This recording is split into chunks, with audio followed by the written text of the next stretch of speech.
Bismillahirrahmanirrahim. Assalamualaikum warahmatullahi wabarakatuh. Waalaikumsalam warahmatullahi wabarakatuh. Kita kedatangan tamu, Mas Sofwan Albana, adik tirinya Hasan Albana, bukan ya? Kita mau membahas berbagai isu penting di belahan dunia mengenai Donald Trump. Donald Trump kemarin secara ajaib, menurut saya ajaib, keluar dari berbagai organisasi dunia, PBB terutama, ada WHO dan lain-lain, lalu mendeklarasikan tidak berlaku hukum internasional baginya dan membuat sistem hukum internasional sendiri dengan membentuk Board of Peace, ya, Dewan Perdamaian. Nah, uniknya Mas Sofwan, teman-teman sekalian, jauh sebelum pengumuman Dewan Perdamaian ini, Donald Trump sudah menggagas untuk sebuah upaya membangun kembali Gaza saat bertemu dengan Perdana Menteri Israel. Dia mengatakan kurang lebih bahwa kita akan melakukan upaya baru untuk Gaza dengan memberikan tempat yang baru bagi warga Gaza, salah satunya Indonesia. Dan hebatnya disambut oleh presiden kita. Lalu ada gagasan soal pembangunan Gaza baru oleh menantu Donald Trump, Jared Kushner. Dan hebatnya setelah pembentukan Dewan Perdamaian, titik-titik dot-dot itu bertemu. Satu, akan ada upaya Amerika untuk membangun Gaza. Lalu Jared Kushner berpidato di Forum Ekonomi Dunia yang isinya kurang lebih akan membangun Gaza baru dengan gedung-gedung baru. Dan dot berikutnya adalah Indonesia menjadi bagian itu. Pertanyaan saya sama Mas Sofwan adalah, ini sedang apa yang terjadi dengan dunia, terutama Donald Trump? Apalagi di isu hukum internasional, kan hukum internasional itu dianggap oleh sebagian orang hukum bukanlah hukum, gitu ya. Dan ini dibuktikan dengan sikap Donald Trump. Tapi saya mau kita tahu semua, ini sedang apa yang terjadi dan kira-kira akan menuju bagaimana? Terima kasih udah kehormatan luar biasa. Harusnya saya yang wawancara udah Ferry gitu ya. Nggak sanggup saya. Tapi apa yang sedang terjadi di dunia? Saya kira kita bisa menghubungkan beragam titik-titik itu dengan melihat pembukaan Undang-Undang Dasar 1945 gitu ya, bahwa apa sih yang kemudian membuat Indonesia itu kemudian menggerakkan para pemuda pada waktu itu untuk kemudian didirikan sebagai sebuah negara gitu ya. Kalau Amerika Serikat itu kan diawali dengan pernyataan komitmen pada kebebasan individu. Kalau Indonesia itu diawali dengan penegasan bahwa sesungguhnya kemerdekaan itu ialah hak segala bangsa dan penjajahan di atas dunia harus dihapuskan karena tidak sesuai dengan peri kemanusiaan dan peri keadilan. Jadi Indonesia adalah negara yang hadir dan memulai gelombang dekolonisasi pada awal dan pertengahan, kemudian sampai tahun 70-an, dekolonisasi negara-negara Asia Afrika. Indonesia itu merdeka bukan cuma soal Indonesia saja, tetapi soal world making, soal bagaimana menciptakan dunia yang lebih baik, dunia yang tanpa dominasi, dunia yang tanpa exploitation de l'homme par l'homme, dunia yang tanpa hierarki yang diciptakan oleh tatanan dunia kolonial. Jadi yang kita saksikan hari ini adalah kembalinya tatanan dunia kolonial. Jadi kalau kita menyaksikan pasca Perang Dunia Kedua itu, karena perjuangan yang berat dan keras dari bangsa-bangsa Asia Afrika yang waktu itu kemudian mereka menyaksikan ketika pada awal abad 20 itu kan terjadi Perang Dunia Pertama ya, ada Jadi di Perang Dunia Pertama itu kan terjadi karena Concert of Europe yang ada di Eropa itu melemah karena Turki dan Hungaria dan Austro-Hungaria itu melemah. Ya, kemudian selama ini kan dia menjaga stabilitas karena satu negara yang ada 6 negara besar di Eropa yang saling mengontrol satu sama lain karena kekuatannya hampir sama. Ketika Turki dan Austro-Hungaria melemah, kemudian terjadilah Perang Dunia Pertama kan yang dipicu dengan pembunuhan putra mahkota Austro-Hungaria. Karena menunjukkan bahwa Austro-Hungaria lemah nih, ya, seperti juga Utsmani juga lemah. Maka kemudian terjadilah Perang Dunia Pertama tersebut. Ketika Perang Dunia Pertama kemudian selesai, kemudian ada 14 poin Woodrow Wilson, kan salah satu poin-poin utamanya adalah membagi-bagi wilayah tersebut. Dan kemudian muncullah ide dan norma yang disebut sebagai self-determination. Hak untuk menentukan nasib sendiri. Tapi sebenarnya awalnya itu hak untuk menentukan nasib sendiri bagi orang-orang yang ada di Balkan, yang tadinya berada di bawah Austro-Hungaria dan di bawah Utsmani, karena biar mereka bisa dibagi-bagi. Ini mau milih siapa, mau milih ikut negara mana atau mau bikin sendiri, tapi di dalam sphere of influence kekuatan-kekuatan Barat itu. Tapi pada saat itu orang-orang di Asia Afrika kemudian melihat masa cuma berlaku untuk orang-orang kulit putih, gitu ya. Harusnya berlaku juga dong untuk kita kan manusia juga. Maka kemudian mulai dituntut dan kemudian ya terjadilah perubahan, ya revolusi Indonesia kemudian mengawali beragam revolusi lainnya. Tapi kemudian tatanan dunia itu kemudian jadi ada tensi. Di satu sisi struktur materialnya itu hierarkis, tapi di sisi lain ada pengakuan normatif, ada aspirasi normatif bahwa dunia ini equal. Makanya sistem multilateral kan dibangun di atas itu. Dia bukan cuma anak San Francisco, dia anak San Francisco dan Bandung. Kenapa? Kalau cuma San Francisco saja, itu cuma penegasan hierarki saja. Tapi kita lihat di dalam PBB gitu ya, aspirasi bahwa ada rights to development, ada pengakuan terhadap kedaulatan negara besar maupun kecil dan seterusnya. Itu karena ada suara-suara dari mereka yang tadinya dijajah juga. Nah, tapi ini kan kemudian menimbulkan tegangan-tegangan gitu ya. Jadi ada aspirasi untuk equality dan mereka yang sudah berkuasa merasa bahwa aspirasi equality ini kemudian memberikan constraint buat mereka. Makanya selama ini kalau diceritakan sama Karni di pidato kemarin kan dilakukannya secara selektif. Ya, ada waktu-waktu ketika hukum internasional berlaku, ada waktu-waktu ketika hukum internasional tidak berlaku, tergantung siapa yang jadi korban. Makanya biasanya mereka tutup mata aja kan, pengakuan dosa di Davos kemarin gitu ya. Ya bilang selama ini ya kita diam aja. Kenapa? Karena selama ini korbannya orang lain. Baru setelah Greenland kena, Kanada kena, kita korban juga. Baru kemudian dia ngaku bahwa ini selama ini kita pura-pura aja gitu ya.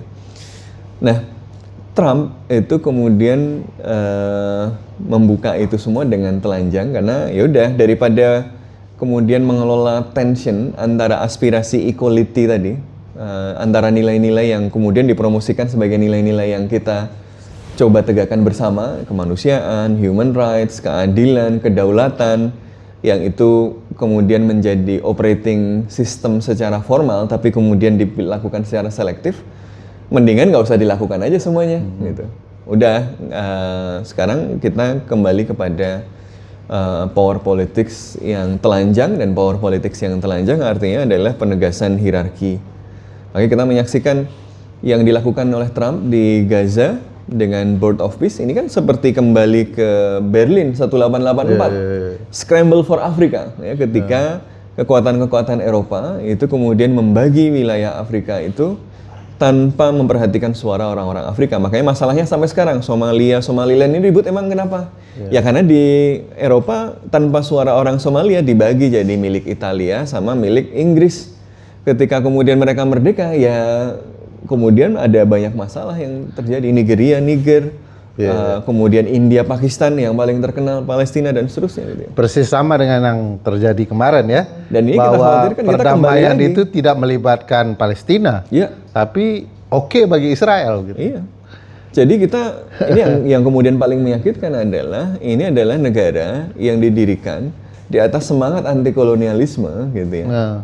Tapi sekarang ya ini adalah cacat moral yang serius gitu ya, ketika kemudian justru kita tidak hanya tidak melawan penjajahan, kita berpartisipasi di dalam penjajahan Kita bagian dari itu. sebagai eager participants gitu ya. Dengan Tapi apa logika Indonesia terlibat itu, Mas Sofwan? Nah, sebenarnya kan pertama harus clear bahwa Board of Peace ini adalah sebuah konsep yang dibangun dengan paradigma kolonial gitu ya. Dia tidak memberikan ruang bagi suara orang yang memiliki hak di situ. Dia kemudian tidak menjamin keadilan bagi orang-orang Palestina. Tidak ada misalnya di dalam Board of Peace itu pernyataan bahwa ini akan dilakukan untuk kemudian menghadirkan negara Palestina yang merdeka, kalaupun dengan sangat minimal misalnya two state system saja nggak ada di situ gitu, not even. Bahkan Netanyahu masih ngomong tidak akan terjadi itu negara Palestina gitu ya kemarin. Tapi kalau kita lihat kan memang Board of Peace ini adalah sesuatu yang sekarang memang sangat didominasi oleh Trump dan dengan ambisi Trump, tapi dia sebenarnya kan sesuatu yang terus-menerus berubah gitu ya. Konsepnya itu juga berubah-ubah terus gitu. Awalnya kan dia berangkat dari Trump Peace Plan yang dia sebut sebagai Peace Plan tersebut kan ya, untuk kemudian mengakhiri apa yang terjadi di Gaza gitu ya. Yang kita semua sebut sebagai genosida. Tekanan pada Israel dan pada Amerika Serikat kan kuat sekali pada waktu itu gitu. Sementara Amerika Serikat berkali-kali memveto Dewan Keamanan kan untuk resolusi gencatan senjata. Akhirnya ya udah saya sendiri yang buat. Akhirnya Trump buat sendiri. Tentu saja sangat timpang. Nah di dalam skema tersebut 20 poin ya, itu kan ada salah satunya adalah pembentukan Board of Peace ini. Yang kemudian nanti di-endorse oleh resolusi PBB, resolusi Dewan Keamanan PBB 2803 yang kemudian ya mendukung ya peace plan tersebut. Tapi kalau kita lihat Board of Peace-nya itu sebenarnya nggak sesuai dengan apa yang ada di resolusi 2803 gitu kan ya. Yang misalnya kita melihat bahwa ternyata Trump ini membangun sistem yang sangat personalistik ya, dia menjadikan dirinya sebagai kaisar dunia gitu ya. Karena dia sesuai dengan gerakan di internal di Amerika kan. No untuk king kan. No, ya. Nggak king, dia malah naikin lagi jadi emperor. Jadi yang menarik sifat raja itu di poin itu, aku dapat informasi dari teman-teman di Amerika. Salah satu kampanye no king untuk protes terhadap Donald Trump, karena Donald Trump itu memang bertindak bak raja. Gedung Putih itu dia ubah di bagian lantai utama menjadi lantai dansa, dan lantai dansa itu mirip dengan lantai dansa Louis ke-14 di Prancis. Jadi itu sebabnya mereka mengkritik, kayaknya Donald Trump sudah merasa dirinya raja. Persis. Dan inilah kelakuan-kelakuan itu. Persis. Tapi aku mau ke Indonesia ya. Beberapa presiden mengatakan bahwa sebentar lagi Perang Dunia Ketiga. Ya, SBY. SBY dan bahkan Presiden Prabowo juga menyampaikan kita waspada terhadap perang. Gitulah ya. Nah, korelasinya sebagai negara kelas berapa kita ya? Kelas ketiga, kelas keempat, nggak tahu. Miskin iya, kekuatan perangnya hanya diisi jumlah banyak orang, teknologinya tidak canggih. Sebagai negara kecil, pilihan Pak Presiden Prabowo mendekat kepada tampuk kekuasaan dunia, itu bukannya pilihan negara yang takut. Kalau kondisi perang terjadi, dia harus nyantol di negara besar. Nah ini diplomasi macam apa yang sedang dijalankan oleh... Kan kita non-blok kan begitu ya? Betul, makanya keikutsertaan Indonesia di dalam Board of Peace tadi yang secara konseptual problematik itu tidak hanya problematik secara moral dan filosofis, tapi juga problematik dalam kalkulasi kepentingan nasional. Kenapa kemudian justifikasinya adalah justifikasi teknis ya, bahwa ini adalah satu-satunya opsi yang masih tersedia karena sudah beragam opsi digunakan untuk mencoba menghentikan genosida, tapi Israel yang di backing oleh Amerika Serikat terlalu kuat gitu kan.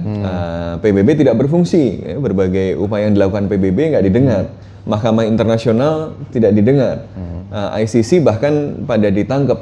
Cuma kan kalau logikanya ini adalah opsi yang bisa dicoba karena yang lain tidak efektif, harus dilihat dulu dong, yang bikin yang lain nggak efektif apa? Loh kenapa PBB nggak efektif? Karena Amerika Serikat memveto semua berbagai kebijakan, keputusan untuk kemudian menghentikan genosida. Karena Amerika Serikat memberikan sanksi pada Mahkamah Pidana Internasional. Karim Khan yang kemudian menerbitkan arrest warrant malah disanksi. Untuk Bahkan sama keluarganya nggak bisa ngambil duit gitu. Jadi karena Amerika Serikat itu kan pegang sistem keuangan internasional, dia punya kalau mau transfer ke luar negeri gitu ya, itu kan pakai SWIFT dan macam-macam. Rekening itu semuanya dikendalikan oleh sistem yang berpusat di Amerika Serikat. Yang Amerika Serikat kemudian memutuskan misalnya orang-orang yang terlibat di dalam pengadilannya Netanyahu dan Yoav Gallant itu dianggap sedang menyerang Amerika Serikat. Maka kemudian disanksi. Kayak pasang badan jadi terhadap Netanyahu ya. Nggak bisa ngambil duit aja nggak bisa gitu. Itu kan jadi kan jelas sebenarnya yang bikin sistem internasional nggak efektif siapa? Amerika Serikat. Nah terus tiba-tiba orang yang membuat sistem yang nggak efektif ngomong, sistem itu nggak efektif loh. Kita buat sistem yang lebih efektif. Terus dia buat sendiri. Dia pelakunya ya? Loh dia pelakunya. Dia kan kayak penjahat gitu ya. Penjahat bikin kejahatan terus ngomong, biar aman kalian ikut saya aja gitu. Jadi ini ya tadi problematik secara filosofis. Nah secara pragmatis kemudian dalam konteks kepentingan nasional jadi problematik. Kenapa? Karena tadi secara moral itu tidak bisa dibenarkan. Kalau misalnya bertentangan dengan kepentingan negara-negara lain, tapi secara moral bisa dibenarkan, negara lain itu kan bisa punya pemakluman. Misalnya Cina, misalnya lihat ya Indonesia ngambil sikap, tapi sikap itu didasarkan pada fondasi moral yang benar. Itu walaupun bertentangan dengan kepentingan Cina masih bisa dihargai sedikit lah, gitu kan ya, masih bisa dihargai gitu, masih oke, karena ada value yang diperjuangkan dan itu sesuatu yang respect ya. Tapi kalau sudah secara moral itu nggak ada dasarnya, secara moral bahkan bertentangan dengan landasan filosofis negara, ya kan membuat orang jadi bertanya-tanya, kenapa Indonesia bergabung? Apakah ini berarti alignment dengan Amerika Serikat di bawah Donald Trump? Berarti bukan temen gue dong, gitu ya.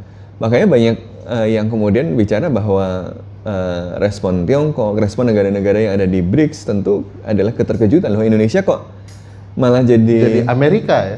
Padahal jadi sangat Amerika. Bahkan teman-temannya Amerika Serikat sendiri saja ragu-ragu gitu ya. Nah ini tentu akan kemudian menggerus modal diplomatik Indonesia, membuat Indonesia menjadi negara yang susah dipegang kata-katanya. Dan ini sesuatu yang kelihatan ya, ketika baru pertama kali naik, itu Presiden Prabowo kemudian berkunjung ke Tiongkok. Di Tiongkok, dia menjanjikan Cina joint development. Yang ditafsirkan Cina joint development di Laut Cina Selatan, yang itu merupakan pelanggaran terhadap konvensi Indonesia selama ini gitu ya, bahwa kita tidak mengakui overlapping claims dengan Cina gitu kan. Ya itu menunjukkan wah kayak ikut Cina nih gitu. Tapi begitu sama Trump diancam trade, langsung datang juga kemudian memberikan tidak hanya mau nego tapi memberikan persembahan. Oh kita beli ini loh, kita beli ini loh, beli ini. Akhirnya dirimu mau bilang bahwa politik internasional kita berubah dari politik non-blok menjadi politik dua kaki. Ya jadi bukan cuma dua kaki. Berkaki-kaki. Problemnya adalah kalau dua kaki tapi dilakukan dengan strategik dan terukur, mungkin ya jadi multi alignment. Ini namanya multi alignment. Kita lemah tapi bisa merangkul ya. Kita mendekat kemana-mana gitu ya. Dan dikelola kedekatan ini dengan baik. Problemnya adalah ke Cina janji apa nggak diikuti, ke Amerika janji apa nggak semuanya diikuti, tapi semuanya yes sir, sama Xi Jinping yes sir, sama Donald Trump yes sir, sama siapa disuruh yes sir. Yang penting fotonya keren gitu, foto di atas Tiananmen, foto sama Donald Trump di sini. Tetapi sebenarnya strateginya apa? Sebenarnya mau dicapai apa? Kalau secara moral pun problematik, kalau kemudian dia bisa menawarkan ini loh, saya ikut Board of Peace, tapi strateginya begini, ini supaya ini misalnya gitu ya. kan masuknya bareng-bareng sama negara Arab yang lain, tapi kita di situ akan memastikan bahwa suara Palestina terdengar. Jadi nanti dengan berada di board of peace kita ngundang Hamas, Fatah untuk kemudian ngumpul dan ngomong di situ misalnya dan seterusnya gitu ya. Oke. Itu mungkin agak sedikit bisa dimaafkan. Problemnya adalah pattern yang kita lihat itu adalah ke Xi Jinping yes sir, ke Donald Trump yes sir, dan kemudian follow up-nya jadi kontradiktif satu sama lain. Nah, ini kemudian berbahaya. Jadi kita khawatir bahwa BOP ini jangan-jangan itu juga keikutsertaan Indonesia di dalamnya itu belum direncanakan dengan baik gitu ya. Belum jelas Indonesia mau ngapain. Jadi secara moral problematik gitu. Secara moral problematik kalau dia didukung dengan rencana yang mungkin bisa dijustifikasi. Oke, kayak misalnya penjajahan Jepang itu secara moral problematik, pasti harus dilawan gitu kan. Tapi sebagian founding leaders kita kan kemudian berdebat dan ngomong, ini kita harus secara taktis kerjasama dulu loh sama Jepang. Tidak ada pilihan untuk walaupun strategi. harganya adalah dengan mengorbankan 300.000 orang tewas di dalam Romusha, dan itu kejahatan yang tentu tidak bisa dimaafkan. Tetapi ya ada sedikit hal yang bisa kita maklumi gitu. Ada strateginya gitu loh. Part of the Jadi strategy. misalnya kalau mau menjustifikasi secara moral problematik, tapi ini adalah sesuatu yang saya ambil karena ya Amerika Serikat terlalu kuat dan macam-macam, tapi kan harus ada taktiknya. Soekarno bekerja sama dengan Jepang, tapi tahu bahwa ini harus dieksploitasi untuk kemudian membangun infrastruktur nasional, untuk kemudian mencari Jepang pasti akan kalah nih, sudah akan kelihatan. Jadi pas waktu kalah itu akan kita manfaatkan gitu. Jadi problemnya adalah apakah Prabowo punya itu? Apakah negara kita, pemerintah kita sekarang sudah punya itu ya, melakukan kebijakan yang morally questionable ya, morally problematic, philosophically wrong gitu ya, secara national interest besar juga merugikan, tetapi apakah punya strategi yang jelas? Ini yang kemudian menjadi problematik adalah sepertinya secara moral nggak peduli, secara taktis pun nggak ada. Nah ini yang kemudian menjadi sangat berbahaya gitu. Dari penjelasan itu ada beberapa hal yang menarik dan perlu direspon lebih jauh. Pertama soal sifat Indonesia dalam diplomasi internasional yang agak berbeda dengan ibu dan bapak bangsa kita dulu ya. Kecil, baru merdeka, tetapi punya kemampuan diplomasi yang kuat. Nah sekarang kenapa ada penurunan style diplomasi yang dulu menjadi kebanggaan kita? Ini kok menginduk kemana-mana ya, dan tidak jelas tujuannya, kan itu poin dirimu kan? Iya. Bahwa apa sih tujuannya mendekat ke dua kutub ini? Nah kenapa diplomat kita kurang bergigi sekarang? Apa masalahnya? Atau karena presiden terlalu jauh di dalam ruang diplomasi itu sebagai the real menteri luar negeri atau bagaimana gitu? Iya, jadi kenapa kemudian kita dulu sebagai sebuah negara yang baru merdeka, kapasitas material terbatas, tapi bisa kemudian memiliki dampak hubungan internasional yang besar gitu ya. Sementara sekarang kita negara besar, kalau kata Pak Prabowo kan kita negara besar gitu ya. Tapi kemudian kita lihat kebijakan luar negerinya terlihat membingungkan gitu ya, dan mungkin malah terlihat lemah gitu, walaupun kita membungkusnya dengan itu bukti bahwa Indonesia diakui gitu ya. Ya kalau nurut-nurut sih pasti dipajang gitu ya sama orang, dipuji jadi tough guy seneng gitu. Nah, tapi apa sih yang kemudian membedakan menurut saya yang paling fundamental adalah leadership dan karakter leadership. Jadi para founding leaders kita ini adalah orang-orang yang kemudian memang membangun negara sebagai format, sebagai bentuk atau wujud dari upaya untuk kemudian memperjuangkan rakyatnya kan gitu. Jadi negara itu ada untuk melindungi segenap tumpah darah dan seluruh tanah air Indonesia misalnya, untuk memajukan kesejahteraan umum. Jadi negara itu fungsinya adalah untuk membuat rakyat yang tadinya dianggap seperempat atau separuh manusia itu diakui sebagai manusia. Negara itu ada untuk menjamin orang-orang yang tadinya disedot oleh tanam paksa dan dilanjutkan oleh eksploitasi setelah liberalisasi di tahun 1870-an itu kemudian para marhain itu kemudian bisa punya kemampuan untuk menentukan nasibnya sendiri dan hidup lebih sejahtera gitu. Jadi karena mereka punya misi yang lebih besar daripada dirinya sendiri kan, ya negara itu alat, negara itu instrumen yang kemudian digunakan untuk mencapai tujuan itu. Tujuannya apa? Tujuannya untuk rakyat tadi gitu loh. Karena itu bagaimana mereka menggunakan negara dan mengurus negara dan menggerakkan negara itu didasari pada nilai-nilai fundamental, nilai-nilai moral yang jelas. Ketika kita punya nilai moral, nilai fundamental yang jelas, itu lebih mudah untuk bersikap. Kalau kita punya kompas moral, itu di dalam hubungan sehari-hari maupun dalam hubungan internasional, itu lebih jelas, lebih enak. Ada ukuran-ukurannya gitu kan ya. Nah tapi seiring dengan kemudian negaranya muncul, dia mengalami birokratisasi. Negara yang tadinya adalah instrumen untuk kepentingan rakyat dan orang yang ada di situ adalah untuk memperjuangkan kepentingan rakyat juga tadi gitu. Kalau mereka mau berkuasa dan macam-macam mereka bisa loh. Ini kan orang-orang elit yang disekolahkan zaman Belanda. Mereka nggak perlu bikin negara baru loh. Gitu. Mereka bisa jadi pejabat kolonial saja. Itu mereka hidupnya sudah enak gitu. Tapi mereka memilih dipenjara, dibuang karena mereka punya posisi moral yang jelas gitu. Dan negara adalah manifestasi dari posisi moral tersebut.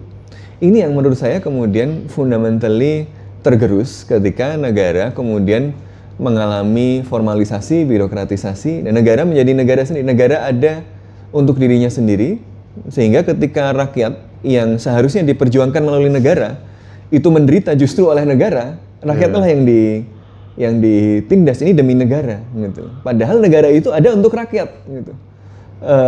Dan kemudian lebih parah lagi, ketika negara itu justru tidak hanya melayani negara, tapi kemudian negara itu melayani orang yang sedang berkuasa yang mengatasnamakan negara gitu ya. L'état c'est moi gitu. Negara adalah saya yang bertentangan dengan saya adalah ante-ante asing gitu.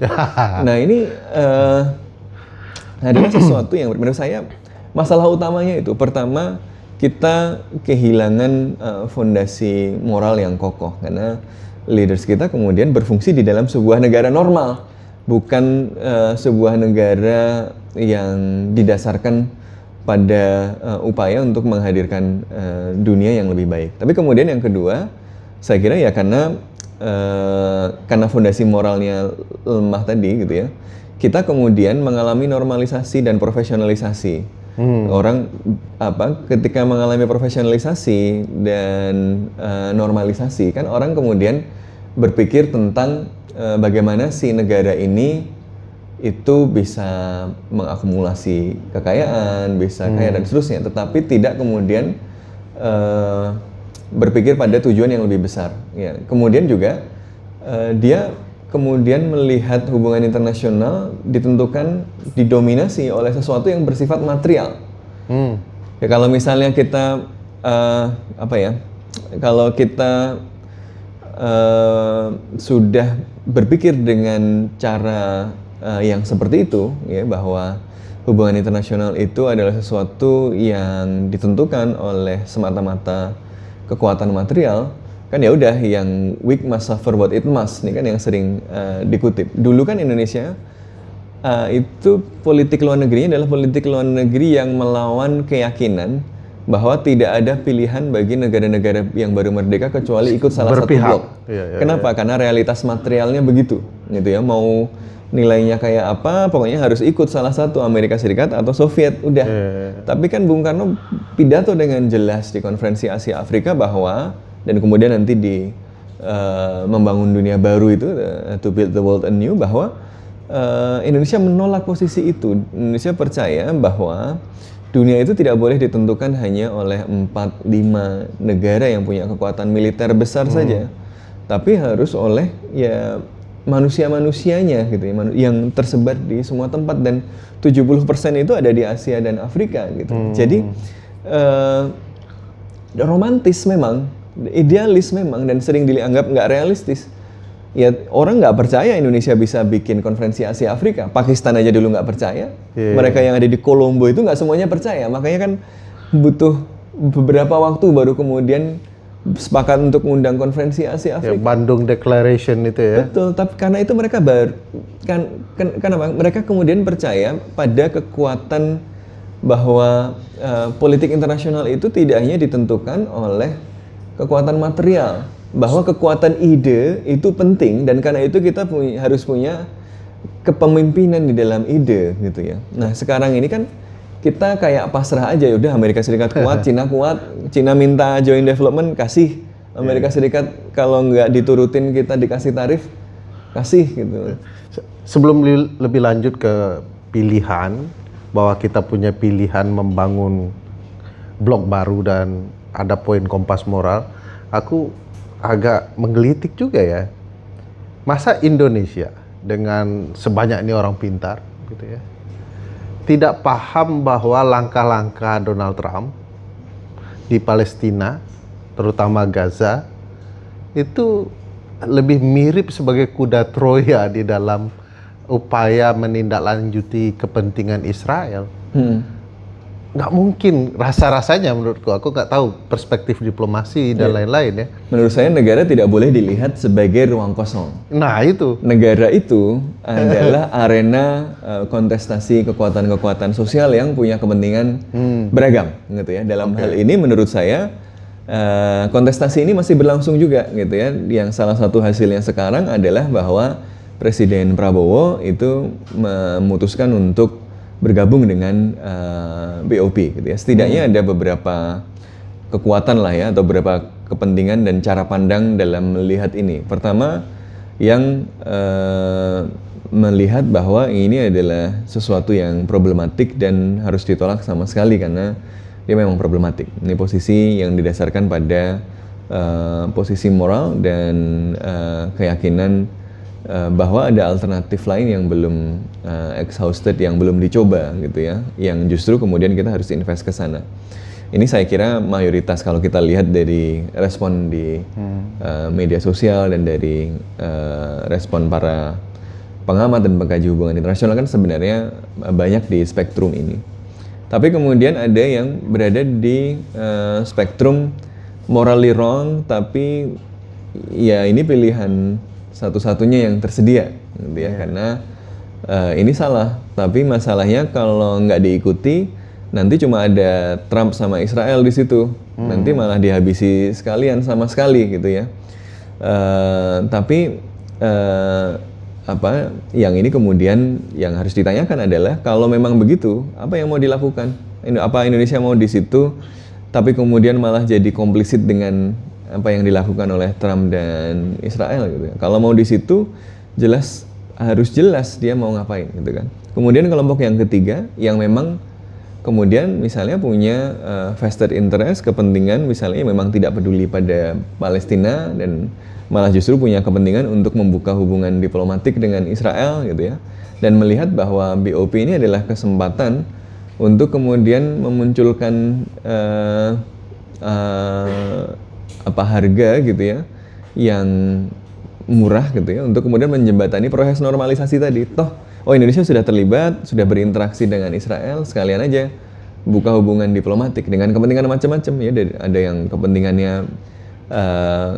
logikanya keamanan nasional. Ini ada banyak ancaman keamanan dari dalam maupun luar, maka kita butuh teknologi. Yang teknologi untuk memata-matai orang yang paling canggih kan Israel. Ya Israel yang punya ya. Kita harus ambil gitu karena ada banyak ancaman dari antek-antek asing gitu kan. Wah, kita sebaiknya punya mata-mata banyak gitu.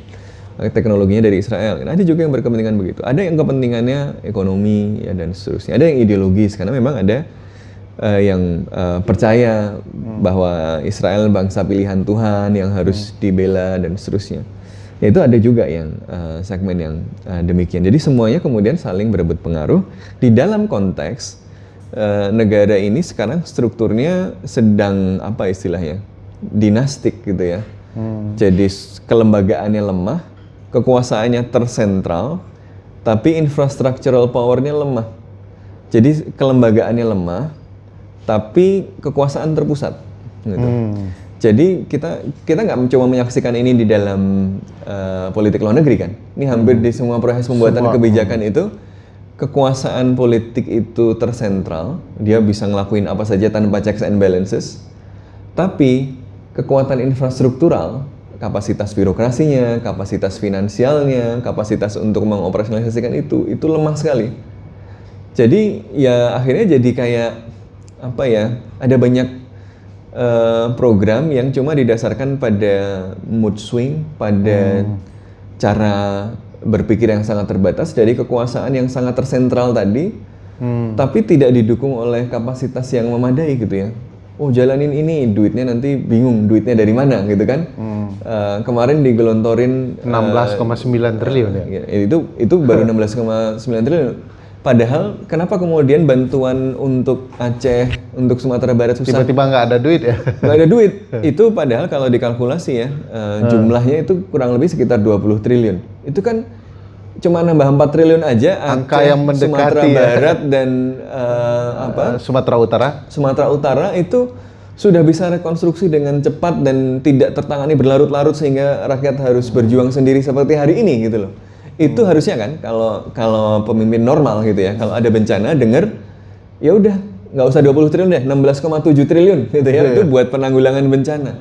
Tapi itu buat yang itu susah. Tapi buat yang ini gampang betul tiba-tiba muncul. Itu kan menunjukkan bahwa nggak ada framework berpikir yang jelas, jadi sangat personal, tergantung mood gitu ya. Kalau bikin dia happy, jalan dan seterusnya. Tapi kelembagaannya lemah. Kenapa? Karena kemudian nanti dari mana duitnya? Ya, kata Yusuf Mansur kan, dari mana duitnya gitu. Itu nanti dia akan memberikan tekanan pada banyak hal lain. Bukan 16,7 kan kecil, cuma berapa hari MBG. Exactly, that's the problem. Bahwa MBG sendiri itu gede banget dan ngambil dari anggaran pendidikan. Itu adalah menunjukkan bahwa kebijakan kita seringkali tidak didasarkan pada kalkulasi yang benar, dan itu menunjukkan problem institusional yang berpasangan dengan sentralisasi kekuasaan ya, karena demokrasi ya tentu udah Ferry lebih paham kan, dirty vote gitu kan, lebih sudah digerus semuanya, nggak ada kontrol. Jadi ini mirip sekali sama Trump. Kenapa Trump bisa sembarangan sekarang di periode kedua? Itu semua institusional kontrolnya dihabisin. Hakimnya dia ganti, dia tunjuk, aturan-aturannya dia ubah semua gitu. Sehingga nggak ada checks and balances, sehingga dia bisa sembarangan. Dan karena dia sembarangan, ya kemudian kebijakannya banyak yang sebenarnya merugikan Amerika Serikat sendiri loh, gitu kan. Trade malah war, heboh di Amerika sendiri kan? Trade war itu menguntungkan Amerika Serikat emang enggak. Justru negara-negara lain kan malah melihat Amerika Serikat tidak reliable, kemudian malah justru diversifikasi, termasuk malah mendekat ke Cina misalnya, dan seterusnya. Jadi sebenarnya secara strategik itu tidak menguntungkan, merugikan. Masalahnya Amerika Serikat ini adalah negara, jadi bapak-bapak kita ini mirip gitu ya, Trump sama Prabowo. Mungkin karena itu juga mungkin bisa akrab ya.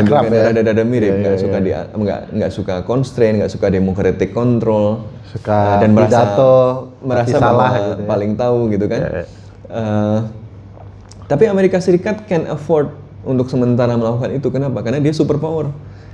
Dia merugikan diri sendiri, nggak apa-apa, masih kaya raya. Orang kuat gitu ya.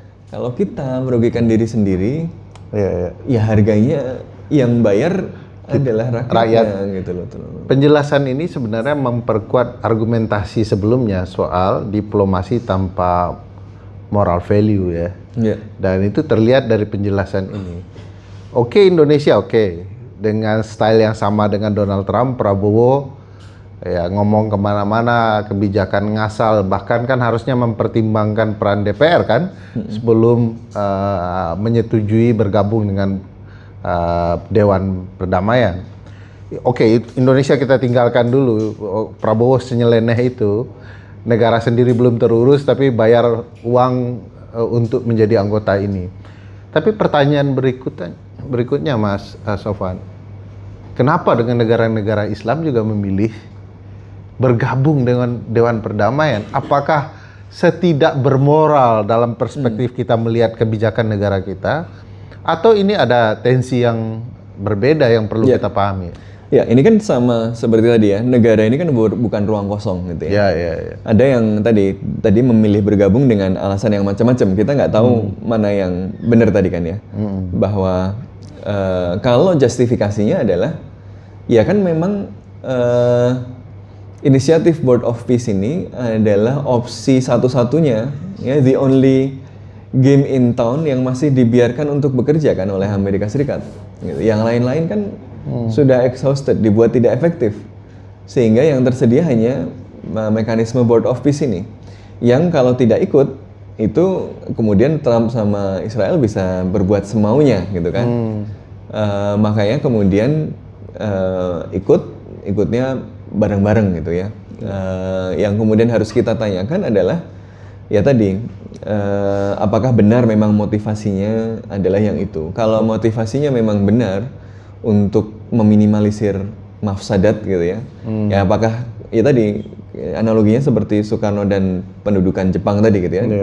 Secara filosofis jelas haram dan jahat gitu, tetapi demi kemanfaatan yang lebih besar. Kemudian secara temporer, secara taktikal harus menyesuaikan karena nggak ada opsi lain setidaknya menurut dia gitu ya. Itu apakah sudah ada kalkulasinya gitu ya. Problemnya adalah kita juga melihat bahwa penjelasan yang formal ini juga bukan satu-satunya penjelasan, ada penjelasan yang lain. Misalnya kalau kita lihat kan di situ ada beberapa negara yang memang selalu berada di dalam tegangan antara elit dengan massa domestiknya kan.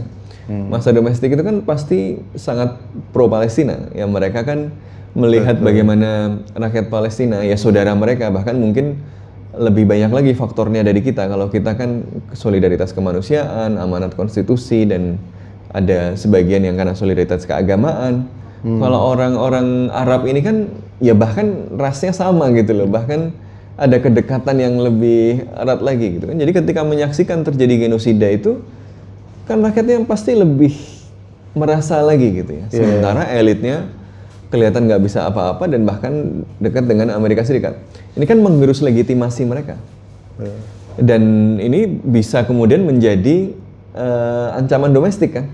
Menjadi pemberontakan atau Arab Spring lagi. Mereka kan sangat takut terjadinya Arab Spring. Pak, penjelasan dirimu ini sejalan nggak dengan pandangan yang mengatakan perubahan kutub diplomasi dunia? Tadi kan kita cerita negara-negara Arab, Qatar, Uni Emirat Arab, Arab Saudi, Turki, Mesir, ya, yang pro ke Dewan Perdamaian. Sementara yang menentangnya itu adalah Prancis, Inggris, Spanyol, Italia, Norwegia, yang dulu adalah kutubnya Amerika. Apakah memang problematikanya sehebat itu Israel? Dan semoralitas itu negara-negara Eropa? Tentu tidak. Jadi negara-negara Eropa tentu kalkulasinya lain ya. Negara-negara Eropa kan selama ini diam atau bahkan menjadi pendukung utama genosida juga gitu ya. Tetapi mereka juga berpikir jangka panjang gitu. Kalaupun kita lihat misalnya bahwa mereka banyak mendukung Israel dan ikut Amerika Serikat dalam bank health, tentu saja kalkulasinya adalah kepentingan mereka sendiri gitu kan ya. Kenapa tidak banyak yang tidak ikut? Ya tadi karena BOP ini membuat institusi baru yang membuat institusi-institusi sebelumnya menjadi sesuatu yang dilangkai gitu ya. Jadi kalau kita lihat charternya BOP misalnya, dia kan kemudian seperti meletakkan BOP ini sebagai alternatif pengganti dari Dewan Keamanan, dari PBB. Dan tidak hanya itu, di situ tidak ada equality karena yang paling berkuasa chairman, yang punya veto cuma chairman, cuma Donald Trump. Yang lain enggak. Keanggotaannya bisa dipospon walaupun sudah bayar sekalipun. Gitu. Jadi Jadi secara konseptual, walaupun misalnya mereka nggak peduli sama Palestina, ya mereka kalau masuk di situ merasa too much lah, dirugikan juga oleh relasi yang sangat eksplisit memusatkan kekuasaan pada Amerika Serikat dan pada Donald Trump gitu ya. Jadi lebih pada konsekuensi pada mereka gitu ya. Tapi ya tadi kalau negara-negara Arab tadi kan memang mungkin ada kalkulasi taktis bahwa harus masuk untuk mengimbangi Israel. Tapi mungkin juga ada tadi motivasinya lebih ke untuk mengelola kemarahan publik biar nggak terjadi revolusi Arab Spring tadi kan ada di Iran ya, iya, ada banyak misalnya makanya kan banyak yang kemudian apa ya supaya kelihatan melakukan sesuatu ya dan seterusnya. Karena kalau rakyatnya frustasi mereka kemudian bisa marah. Tapi ya tadi negara itu bukan ruang kosong, sehingga selalu ada kontestasi. Motivasi itu bisa beragam dan terus-menerus bertarung gitu ya. Termasuk kemudian di dalam BOP ini kita juga misalnya belum clear misalnya apakah masih memungkinkan ya kalau di dalam BOP ini bisa diapropriasi, bisa kemudian pengaruh Trump dan Israel itu bisa dikurangi dan negara-negara Islam atau berpenduduk Islam yang masuk itu bisa mengimbangi. Kan yang kemudian harus kita lihat adalah buktikan kalau kalian udahlah kalau bahwa morally wrong itu udah benar gitu loh. Tapi minimal kalau berani mengambil dosa moral itu minimal ambil dosa moral itu dengan hasil yang lebih baik yang masuk akal gitu loh. Ya maksudnya kita kan misalnya juga problem moral misalnya ketika Soekarno jadi mandor Romusha itu kan sampai sekarang masih jadi diperdebatkan problem. lah. Itu problem moral memang gitu ya. Tetapi apa ya? Ya kemudian mengantarkan pada kemerdekaan itu sesuatu hal yang mungkin oke lah gitu ya. Walaupun tetap morally problematik. Itu harus tetap clear bahwa BOP ini morally problematik, morally wrong, bertentangan dengan konstitusi itu harus jelas gitu. Tetapi makanya kalau mau sedikit dosanya berkurang gitu ya, setidaknya buktikan dong kalau mau masuk di situ apa yang mau dilakukan. Nah, ini kan akan kita lihat dan akan kita ukur dari setelah ini misalnya seberapa besar Indonesia dan negara-negara Arab itu yang bergabung itu dan nggak cuma ada Turki juga di situ itu kemudian bisa menyambung lidah rakyat Palestina.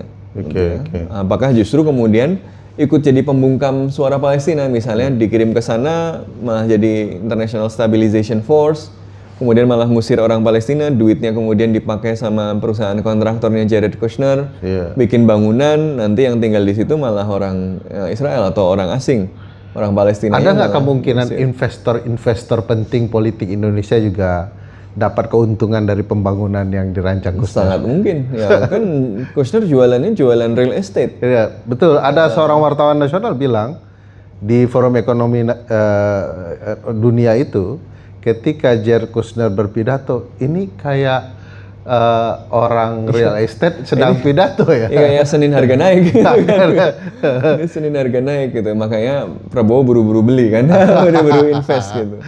Yang ya itu intinya kalau secara moral tidak bisa dijelaskan setidaknya dijelaskan dong hilang satu dapat dua lah gitu ya loh gitu. Jadi apa gitu ya yang kemudian bisa dilakukan di situ. Nah ini yang kemudian saya kira juga masih problematik karena tadi kalau kita berpikir lebih jauh ke posisi seberapa gilanya Donald Trump dengan pilihan-pilihannya. Bayangkan, logika sederhana saya kan ini, Mas Sofwan. Kalau dia adalah ally saya dari lama, saya rangkul. Sahabat baru juga dirangkul ya, Indonesia, Arab dan segala macam gitu ya. Tapi saking gilanya, dia buat komunitas baru, ini disingkirkan kan gitu ya. Tapi dengan kegilaan ini, tiba-tiba kita merasa kayak nggak ada harapan perdamaian gitu ya. Bahkan para ahli di PBB bilang bahwa ini sudah genosida memang. Dan lalu dibuat sebuah bentukan kekuatan baru yang seolah-olah tidak akan membangun harapan untuk perdamaian dan sekali lagi Palestina akan mengalami kerugian. Sementara serangan terhadap Palestina terus berjalan gitu ya. Jadi tapi boleh nggak kita di setitik harapan kita akan mengatakan suatu waktu akan lebih baik. Iya, saya kira segala kekacauan ini sebenarnya tidak menunjukkan bahwa Amerika Serikat itu sangat kuat dan power politics yang ditopang oleh kekuatan Amerika Serikat dan kemudian memungkinkan Israel untuk bertahan dan melakukan genosida itu sangat kuat. Tidak, justru ini menunjukkan limits of American power. Kalau kita lihat misalnya, kenapa Amerika Serikat sekarang sangat agresif, tadi perang dagang, CHIPS Act, kemudian menyerang Venezuela dan seterusnya, itu kan sebenarnya tidak menunjukkan bahwa dia itu tidak tertanding. Orang kalau kuat itu malah tenang. Kalau selisih kekuatan itu terlalu jauh, orang itu akan tenang. Kenapa? Ya paling ribut, siapa lu? Gitu. Udah, diemin aja. Gitu. Tapi orang yang merasa insecure karena dunia sedang berubah, dia reaktif, tadinya kuat, tapi kemudian dia merasa bahwa ada kekuatan lain yang sedang tumbuh dan mengancam kekuatannya, dia akan menggunakan semua yang masih dia punya, semua keunggulan yang masih dia punya untuk menghentikan tren tersebut. Gitu loh. Jadi kenapa kemudian Amerika Serikat tidak perlu berpura-pura menghormati hukum internasional hari ini? Kenapa Amerika Serikat tidak perlu mempertahankan tatanan internasional yang dibuatnya sendiri hari ini?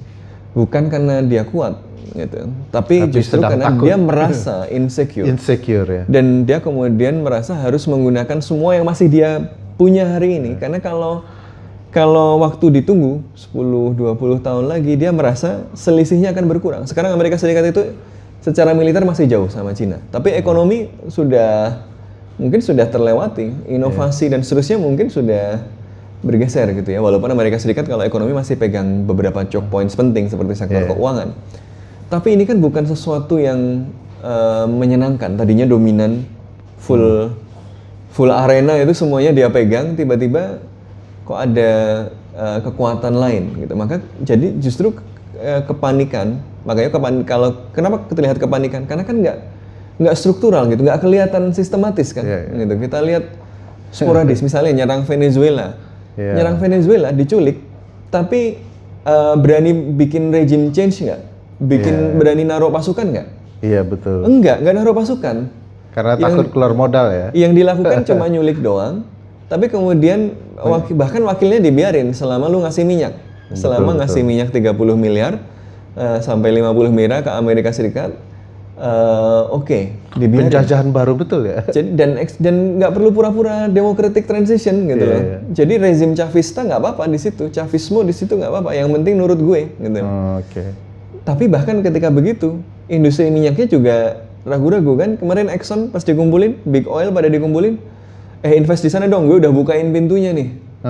Wah sorry bos, kalau lu nggak ada di situ, nggak jagain, siapa yang jamin minyak gue aman gitu kan? Jadi pada nggak mau. Jadi dia menggunakan kekuatan yang dia punya sekarang, tetapi tidak selalu kemudian terukur dan dilakukan dengan sistematis, sehingga dampaknya seringkali justru tidak menunjukkan bahwa dia adalah superpower yang kuat yang tidak tergoyahkan. Tapi justru menunjukkan bahwa ini adalah superpower tua yang lagi sakit, gitu. Yang orang sakit, orang tua sakit itu kan kadang permintaannya aneh-aneh gitu ya. Grumpy old man. Kadang-kadang masalahnya dia memang masih paling kuat banget itu, tapi sembarangan. Nah tapi ini sebenarnya justru kabar bagus kan. Kenapa kabar bagus bagi kita sebagai penduduk dunia gitu ya. Walaupun ada kabar buruknya juga, kalau transisi itu kan biasanya pasti instabilitas gitu ya.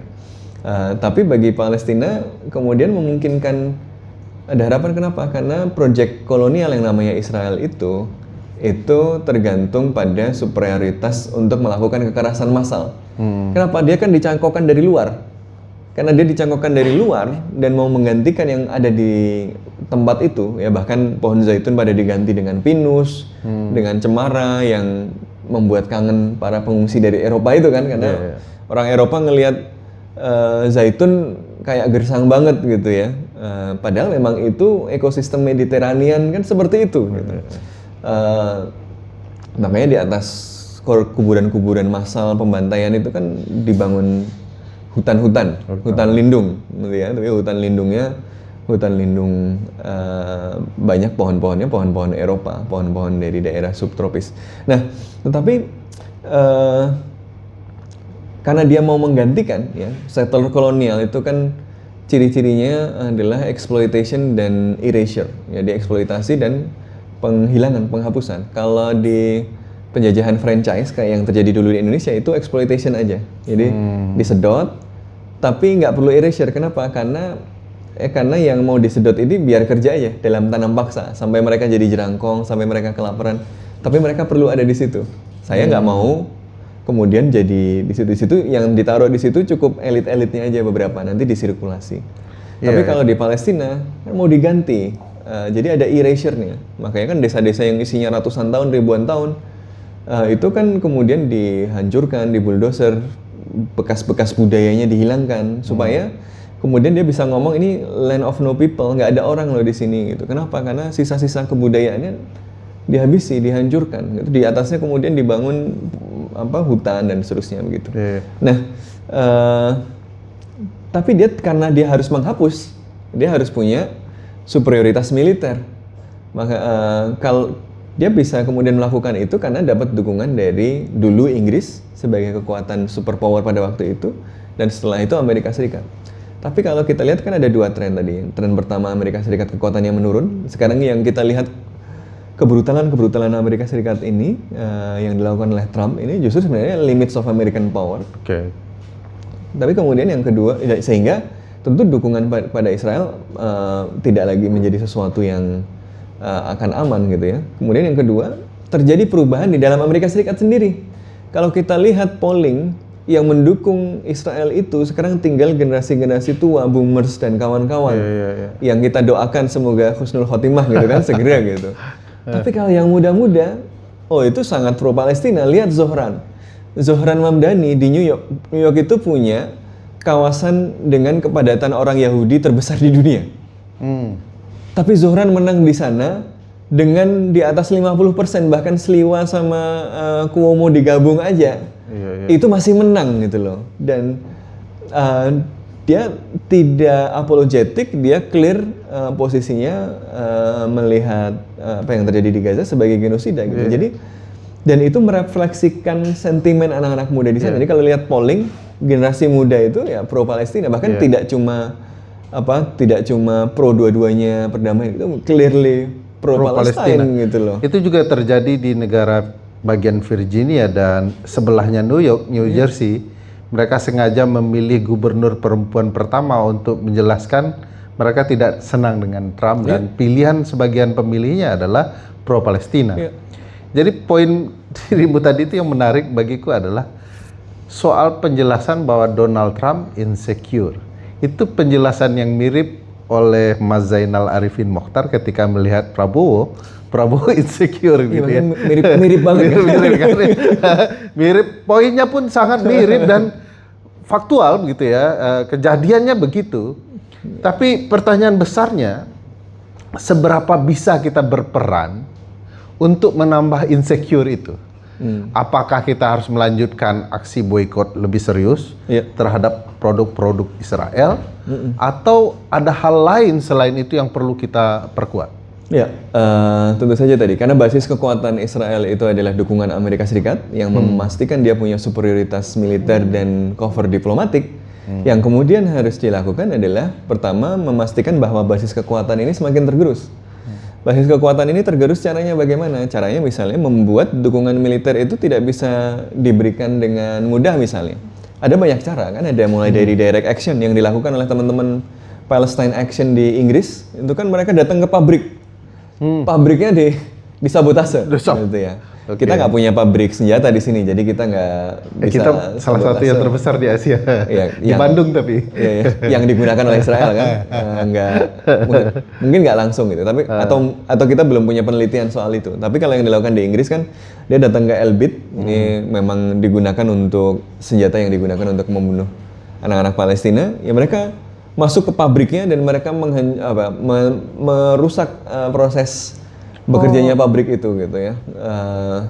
Makanya sama Inggris kemudian sama pemerintahan Keir Starmer kemudian dicap sebagai teroris.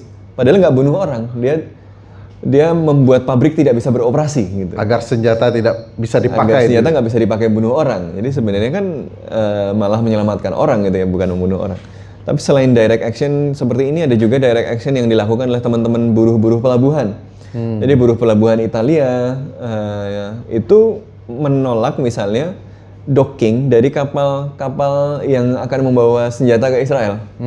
Jadi kan senjata itu kan nggak muncul tiba-tiba dari langit, dia dibuat di tempat lain gitu ya. Dia harus dibeli, diproduksi, kemudian dikirim. Untuk dikirim dia perlu jalur laut, dia perlu kapal. Kalau buruh-buruh, kayak kebetulan buruh Italia kuat pengaruh progresif ya, jadi kuat, mereka kemudian menolak kapal-kapal ini berlabuh. Dia harus muter jauh, tertunda gitu. Kalau semua buruh pelabuhan menolak docking, kapalnya kan nggak bisa sampai juga untuk membawa senjata itu. Ini satu jenis aksi ya, direct action. Jadi selain direct action adalah misalnya yang memungkinkan kapasitas ekonomi Amerika Serikat maupun kapasitas ekonomi Israel untuk memproduksi dan memperoleh senjata itu dan alat kekerasan lainnya juga berkurang. Makanya boykot itu menjadi sesuatu yang penting gitu ya. Kita nggak boleh komplisit pada sistem yang menopang penjajahan. Hewlett Packard yang kemudian digunakan teknologinya untuk memata-matai orang Palestina, Palantir yang dengan bangga mengatakan bahwa kadang-kadang kita melakukan teknologi untuk bersaing dengan orang, kadang-kadang kita perlu bunuh orang gitu ya, dengan tanpa remorse gitu ya. Ini sesuatu yang kalau kita bisa tidak gunakan, jangan gunakan gitu ya. Jadi boykot harus dilanjutkan. Tapi tentu saja apakah cuma berhenti di situ? Tentu tidak. Tadi ya kita tentu kemudian perlu membangun kampanye misalnya untuk mempercepat proses struktural tadi. Jadi insecurity itu kan muncul dalam bentuk kebrutalan dan penggunaan semua kekuatan yang dimiliki sekarang gitu ya. Kadang secara tidak sistematis. Tapi ini adalah angin perubahan yang nggak bisa ditolak. Kalau bahasanya Soekarno itu irama sejarah, gitu ya. Perubahan itu sifatnya struktural. Jadi yang bisa kita lakukan kan mempercepat tren-tren yang memungkinkan pembebasan itu muncul. Misalnya apa? Berarti kita harus mendorong tatanan dunia yang choke points-nya itu tidak dikendalikan sama Amerika Serikat. Misalnya diversifikasi ekonomi. Kita harus melakukan pengurangan ketergantungan pada Amerika Serikat misalnya. Ya gitu, artinya diversifikasi ekonomi. Afrika ini sekarang sedang tumbuh gitu. Kenapa kita kalau bangun ekonomi selalu ke arah negara-negara tradisional seperti Amerika Serikat, Eropa, Cina? Kenapa nggak diverse ke negara-negara seperti Nigeria, Ethiopia, Rwanda yang sekarang Rwanda itu kita mengenalnya sebagai tempat genosida, tapi sekarang ekonominya tumbuh. Afrika itu adalah negara yang nanti akan punya bonus demografis lebih besar dari Indonesia gitu, misalnya gitu. Jadi diversification dan mengurangi ketergantungan pada negara-negara besar ini gitu ya, itu kemudian menjadi sesuatu yang juga sangat penting. Kemudian mengurangi kontrol negara-negara besar ini pada beberapa choke points penting. Superioritas dolar, kemudian sistem keuangan. Kalau kita bisa bangun alternatif terhadap dolar misalnya, kenapa Amerika Serikat sekarang bisa sembarangan? Ya, karena semua orang pakai dolar gitu, dia bikin uang nggak masalah, dia cetak uang terus. Kenapa? Karena orang masih percaya sama dolar. Kenapa orang percaya pada dolar? Karena semua orang pakai dolar gitu loh. Tapi kalau ada alternatif lain, makanya kemudian coba dilakukan di banyak tempat kan settlementnya pakai local currencies. Misalnya jual beli minyak biasanya kan kita mengenal petrodolar kan. Nah, kalau mau jual beli minyak harus lewat dolar. Tapi kan negara-negara termasuk Venezuela kan mulai bereksperimen jualannya nggak pakai dolar, nggak usah ditukar dolar dulu dong, langsung aja tukar misalnya sama yuan dan tapi makanya diambil karena itu salah satu pilar dominasi Amerika Serikat. Saddam juga begitu, dulu diambil karena coba transaksi pakai mata uang lain. Tapi kalau misalnya semuanya sedikit-sedikit mulai mengurangi ketergantungan kan itu juga daya tawarnya akan berkurang. Jadi ada banyak hal yang bisa dan perlu kita lakukan, tapi benang merahnya saya kira adalah ini adalah tren sejarah gitu ya, bahwa dunia ini sedang berubah secara struktural pada relatif decline Amerika Serikat. Itu adalah irama sejarah yang kita nggak bisa pura-pura tuli untuk tidak mendengar. Problemnya kan Amerika Serikat itu mencoba menggunakan semua kekuatan yang dimilikinya hari ini untuk menghentikan proses itu gitu ya. Atau dia kemudian mau menerima bahwa dia memang dunia berubah. Saya sedikit berkurang nggak apa-apa, berbagi sedikit kekuasaan, tetapi saya masih punya peran positif dan kemudian saya harus melakukan penyesuaian, termasuk misalnya mendukung Israel sudah tidak menguntungkan, sehingga saya harus lepas gitu kan. Nah ini yang kemudian bisa kita lakukan. Dalam posisi seperti ini, Indonesia tadi harus melakukan diversifikasi, mengurangi overexposure, mengurangi ketergantungan. Dan untuk itu Indonesia harus punya politik luar negeri bebas aktif yang konsisten. Ya, karena itu tidak boleh politik luar negeri kita jadi politik luar negeri yang dinastik, yang dibuat oleh satu orang atau kliknya gitu ya, yang sehingga tidak ada kontrol, tidak ada checks and balances.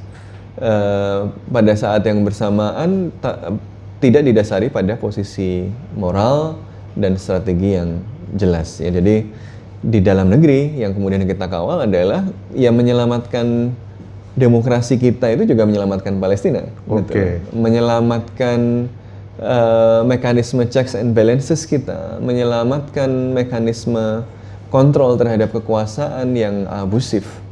Itu adalah perjuangan yang sama dengan memperjuangkan kebebasan Palestina. All struggles are connected. Gitu. Jadi, good point. Ya semuanya harus berjuang bersama-sama gitu. Kadang-kadang kan kita pisah-pisah, yang demo Palestina di Palestina sendiri, yang Kamisan sendiri, yang hak asasi manusia sendiri, yang anti korupsi sendiri.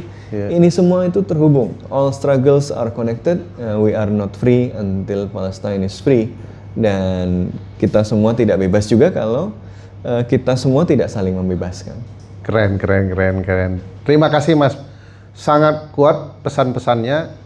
Saya mulai berpikir kalau kita salah dalam demokrasi nasional, maka kita akan salah bersikap terhadap saudara kita di Palestina. Betul. Karena kita salah pilih orang yang pro Israel, maka kebijakan-kebijakan kita juga akan pro Israel. Terima kasih, tapi Mas, walaupun ini aku pikir masih akan panjang dan hangat untuk kita diskusikan dan kita lakukan sesuatu, tapi waktu juga yang memisahkan, sudah diingatkan berkali-kali. Sekali lagi terima kasih Mas Sofwan atas penjelasannya dan ketajaman poin-poinnya. Kita beri tepuk tangan untuk Terima kasih Dr. Sofwan.